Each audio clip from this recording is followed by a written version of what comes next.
To the cloud. Okay, good afternoon, everybody. Today we're here to talk about childhood and hidden trauma. This workshop is going to be interesting for you, useful for you if you had a wonderful childhood, yeah, but you can't figure out why life is too much for you now. If you find that like adulting and peopling is just so exhausting, this is going to help. It's going to help you understand why. It's not going to be able to fix it because this is, a live on Facebook, and actually fixing trauma is not possible. Surviving trauma is possible. Getting past trauma is possible. Sometimes you have to go through it. Sometimes you have to go over it. Sometimes you have to go around it. Sometimes you have to grow as a person around it and leave the pain of the trauma well alone, but that depends on you and when you're ready.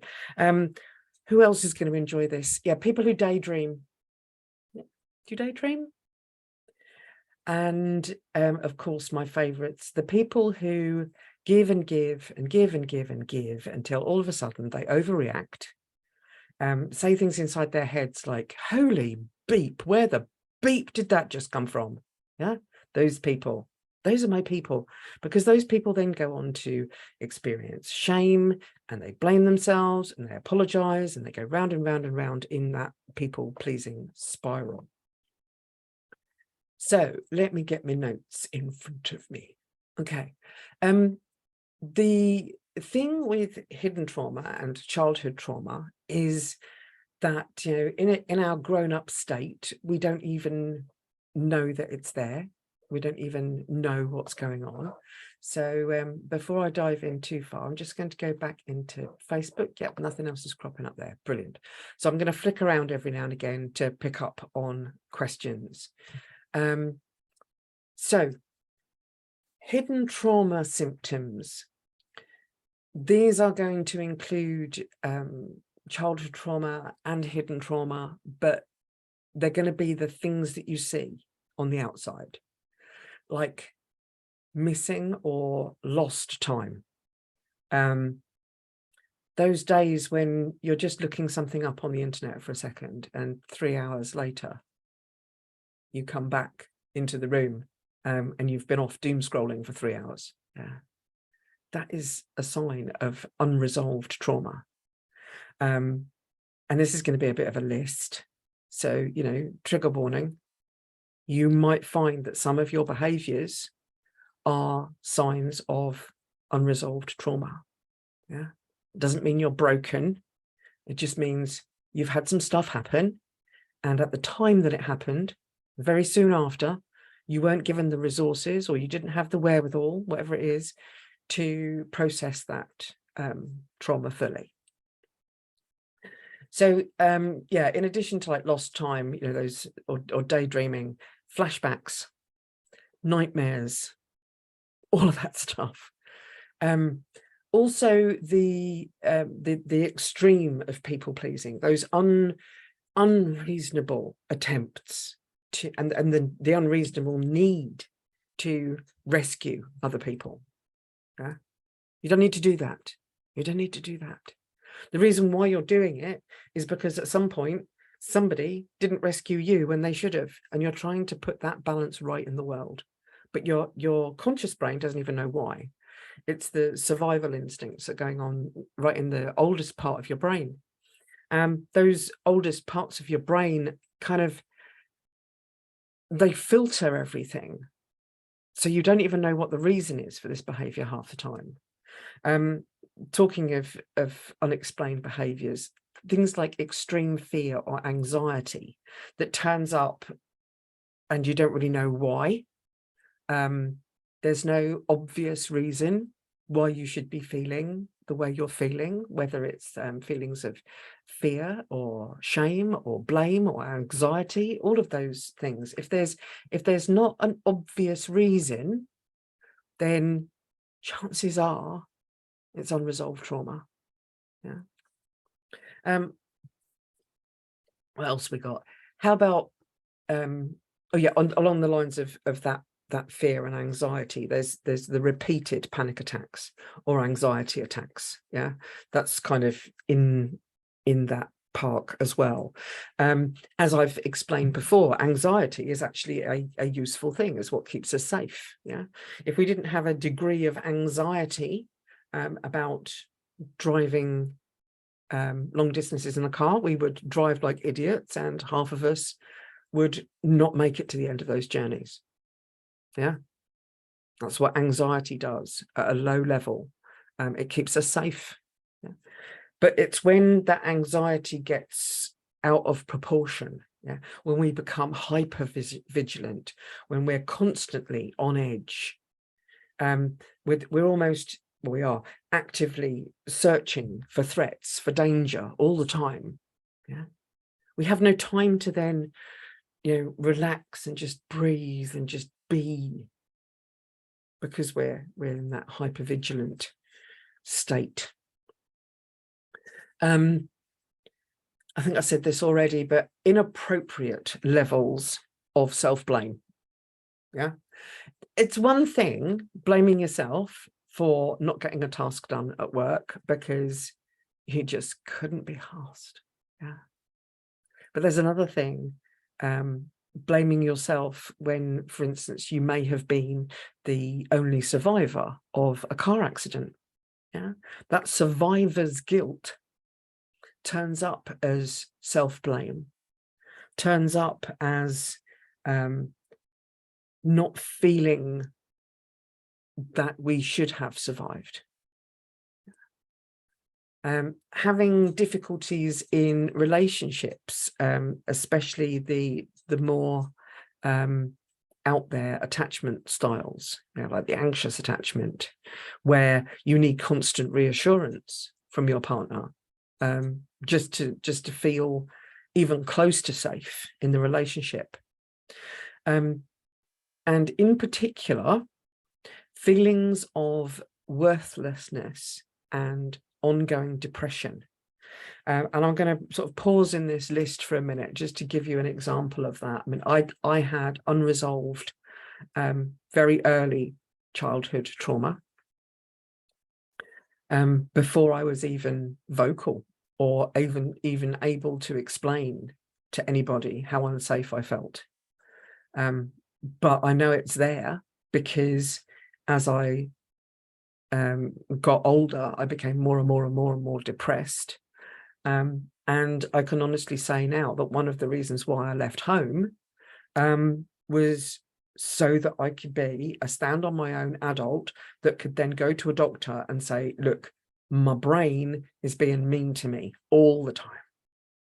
Because that's how it felt. It felt like my brain was constantly saying, you're worthless, you're stupid, no one's going to stay with you. There's no point in getting a job because you're going to get sacked. You're not going to be valued. You're not going to be looked after. You're not going to be loved. You're not going to be cared for. Yeah. My brain was giving me all this.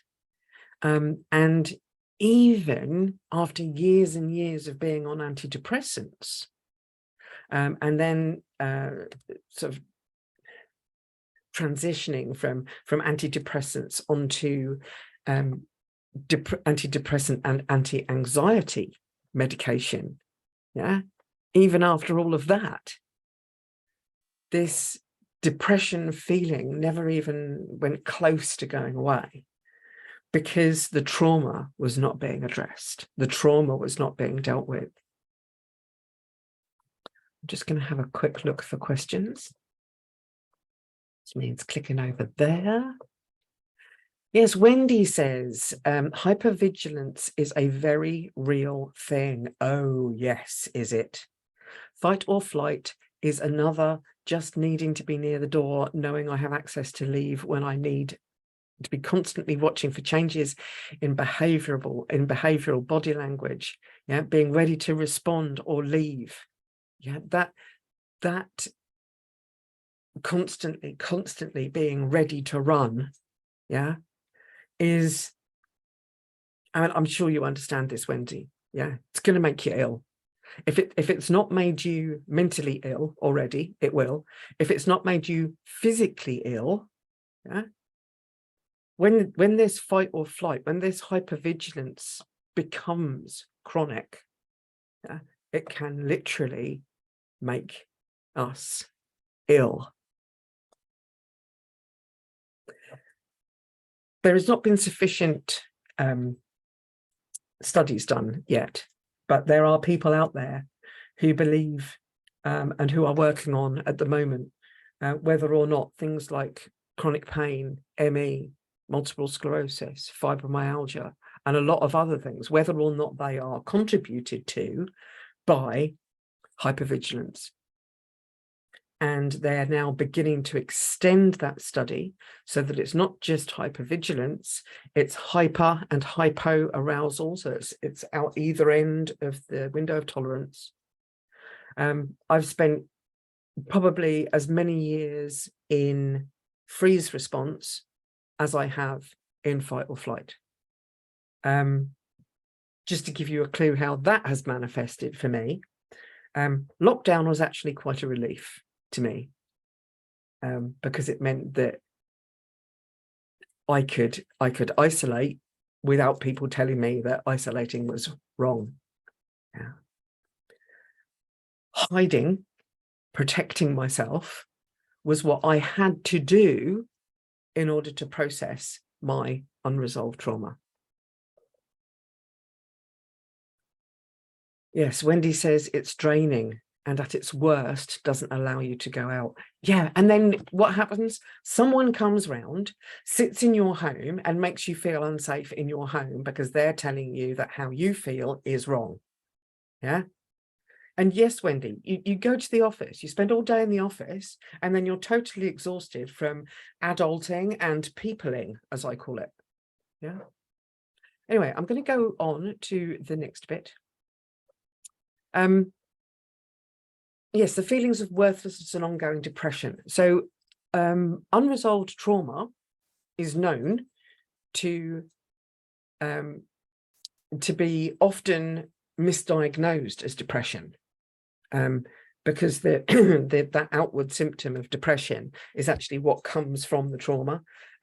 So they think, oh, you're depressed, you need this, you need this, you need this, but they're not actually dealing with the trauma. And until that trauma is not necessarily resolved, but until you begin to tackle it, doesn't matter what you do with the depression, because it's not going to fade until you start to tackle the trauma. Then it starts to fade. Which kind of confused my GP until I referred him to some papers. Anyway, how about this one? I bet Wendy's going to agree with this one as well. High levels of conflict avoidance. Yeah. Agreeing with people just so they shut up. Yeah. Or just so they well, just to avoid any kind of conflict. Yeah.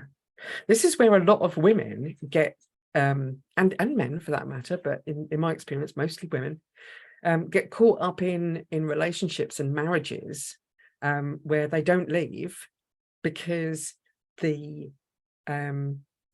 need for safety, even in that unsuitable, unfulfilling relationship, you feel safer in the relationship avoiding the conflict than you would do out in the world on your own. And this can leave you constantly feeling like you are the victim. Yeah.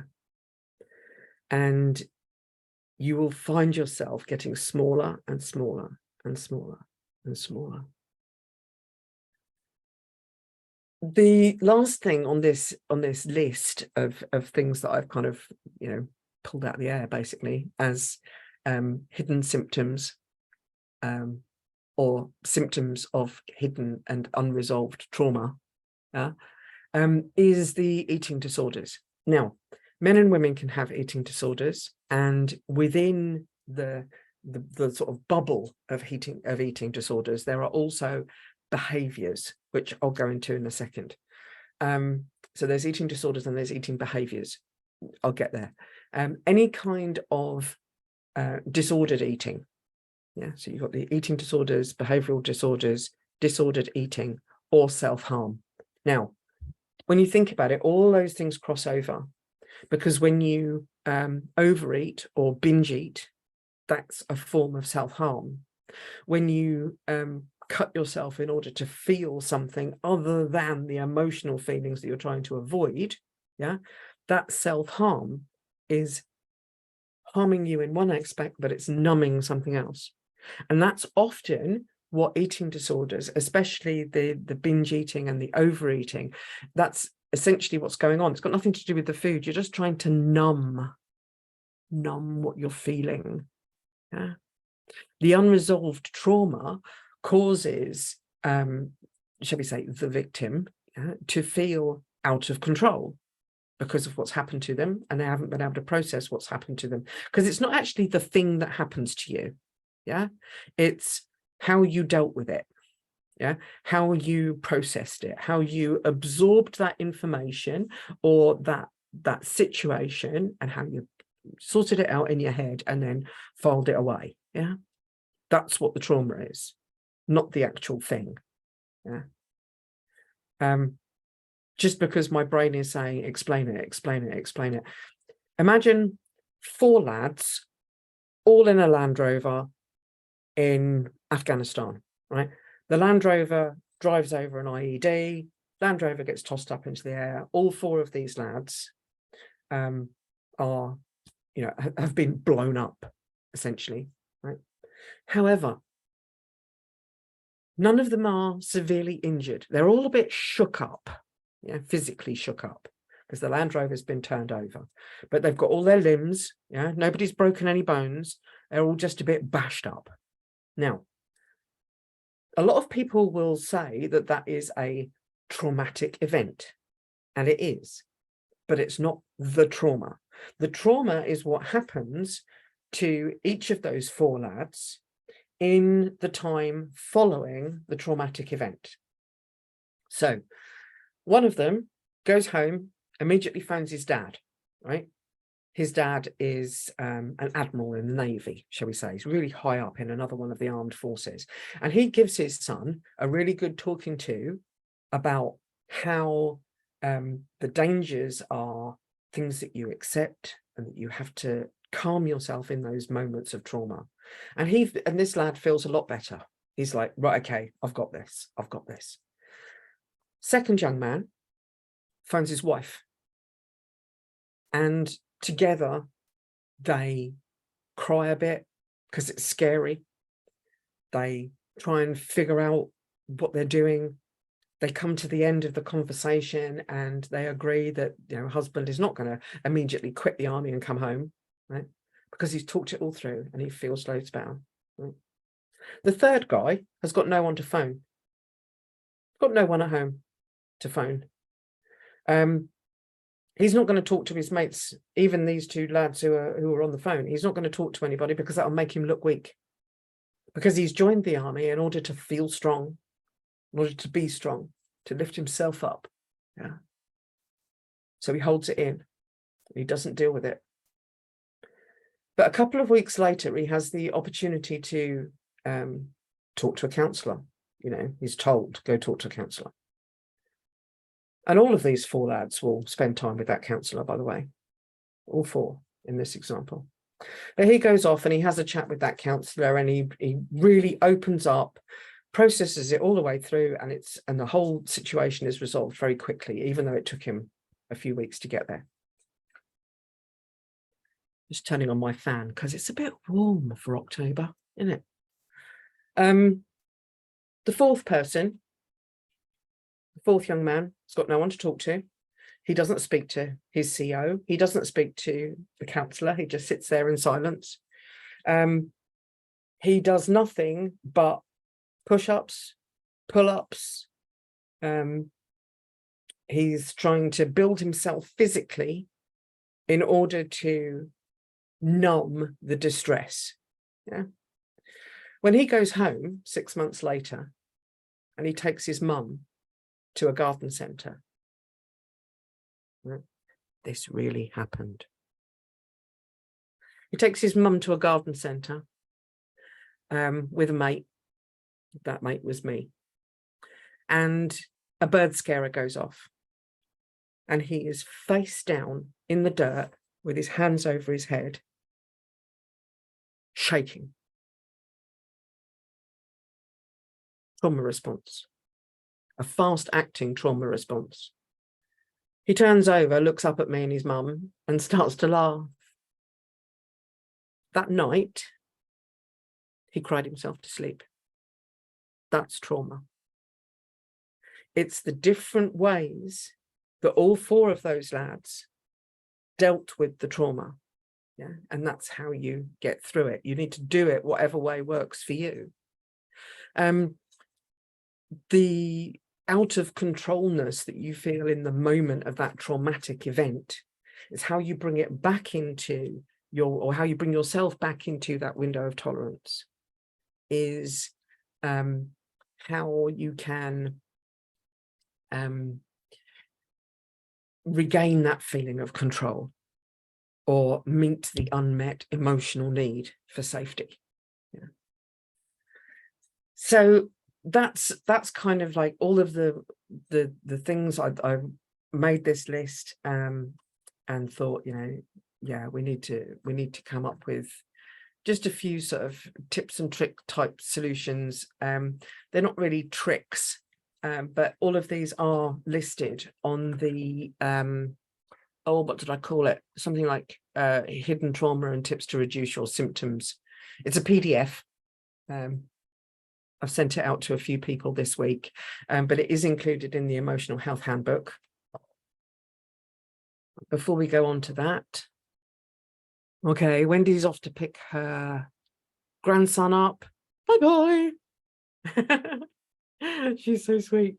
And then she's agreeing with something, yes, yes, yes, or the reverse, and going to fight unnecessarily. Both have the same negative. Yes, she was responding to something I said earlier. So when Wendy comes back, we will have the rest of this recording ready to roll with some ideas on how to make a start. Yeah, this is just a start.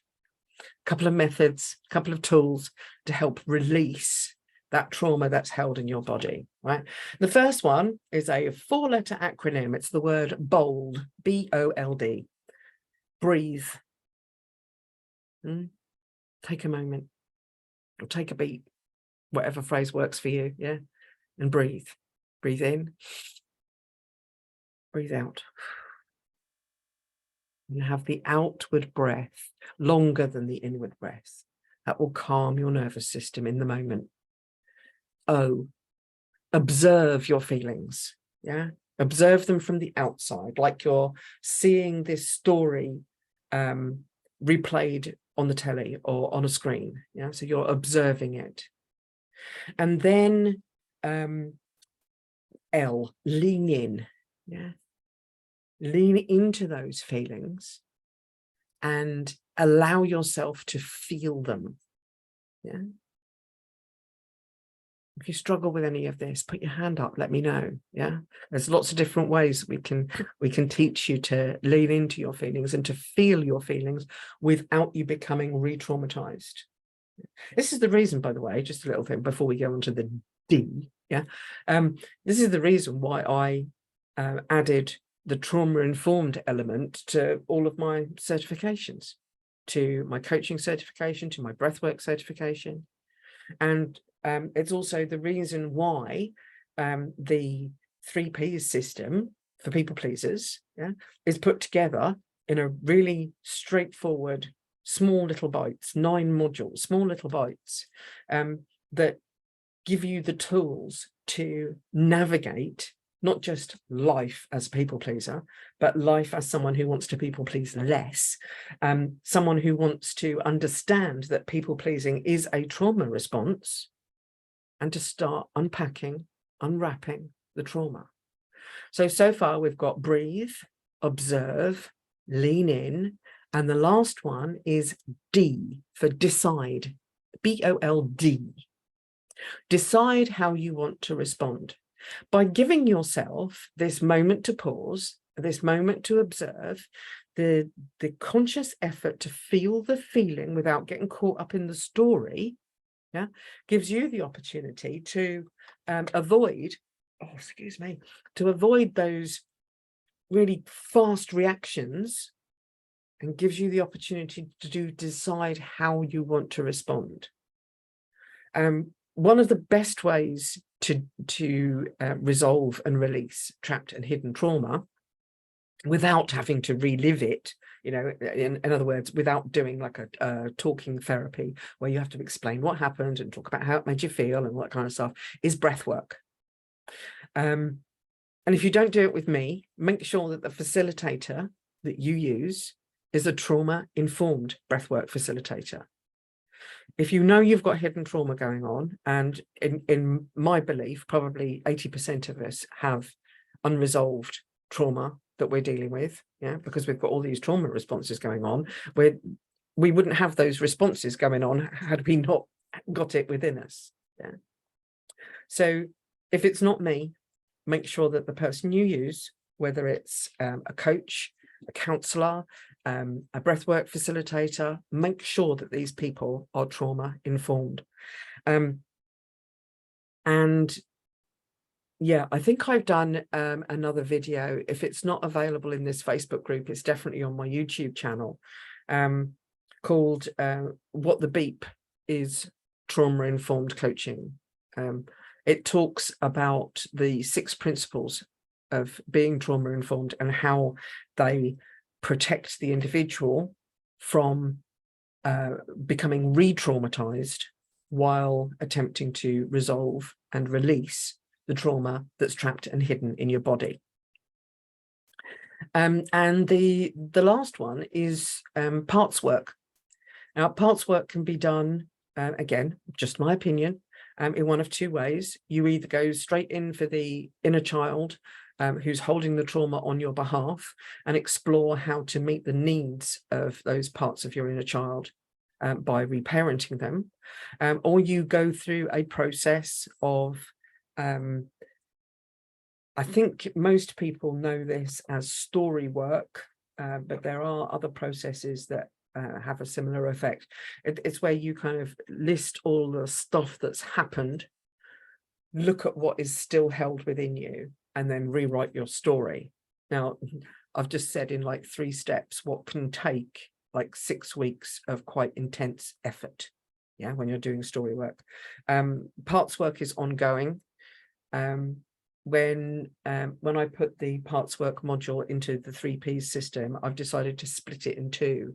So there's like the introduction, you know, understanding what parts are, what your parts are, who your parts are, and what they're holding, and then looking at how the protectors in your mind meet those needs, whether it's toxically or whether it's healthily, and reparenting those parts is like the resolution. But bearing in mind that you can discover a part that's been hidden within you, you know, months and months and months after you think you're done with parts work, because trauma itself, the trauma that's hidden within us, not the traumatic event, the trauma, yeah, the trauma that's within you is, I don't like to use this word, but I can't think of another one right now, treatable, resolvable, releasable.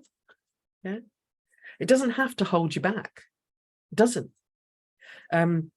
There's so many opportunities for recovery, and not only that, but past trauma can actually help you step into a new future, understanding your past and stepping off from that past, leaving the trauma where it is in the past. Yeah. And you know, getting that help is what you need to do. You need to get the help. It's really, really difficult to do it, you know, on your own. I'm not saying you can't. Yeah, you need to find the book that's right for you. There's lots of really useful books on the subject. I would suggest most of you start with a book by Bessel van der Kolk. The book is called The Body Keeps the Score. It's a very well-known book. If you just type in "The Body Keeps the Score" into Amazon or any other, bookseller, it will come up. That's a good way to understand understand that your body does hold on to these things for you, so that you don't have to. And you'd kind of think that, if your body's holding on to this stuff so that you don't have to, then why do you get these emotional like overflows? Yeah, that's because your body is holding on to everything. And to us, and particularly to those adults who are listening to this now, who say, "Oh, well, I had a wonderful childhood. There's nothing wrong with my childhood. My inner child is just fine."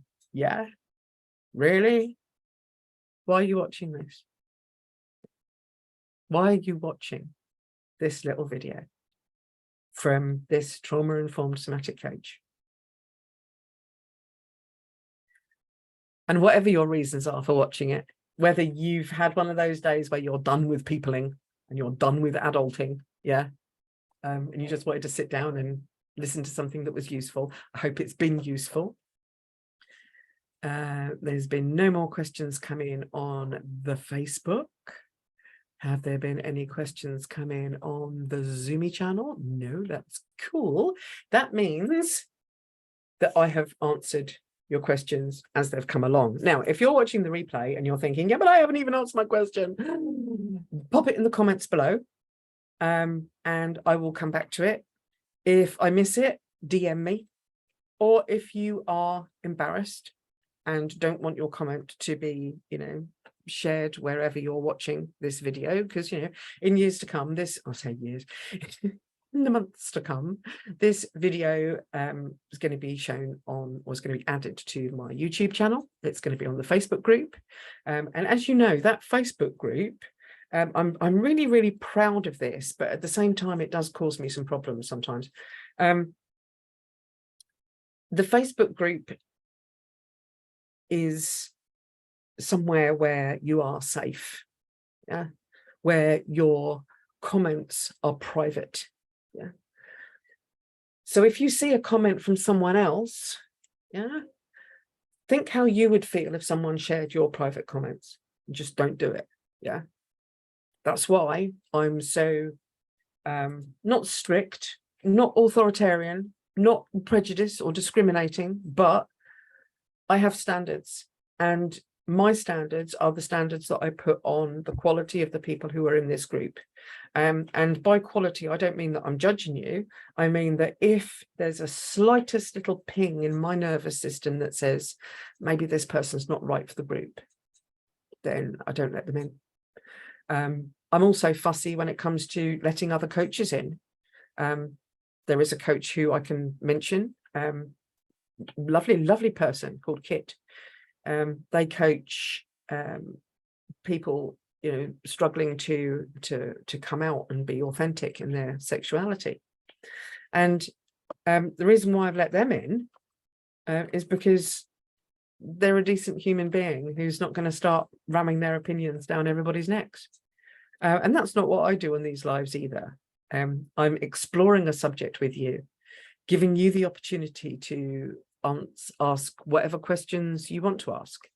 And I hope that this information has been useful. I'm now going to go away and record some other things, because I've got, what have I got to record? I've got another introduction to the 3P system to record. And I also need to plan out a talk that I've been asked to go and do at a local sixth form about stress. Now, I have actually sent an email back to the year head saying, what about stress is it that you want me to talk about?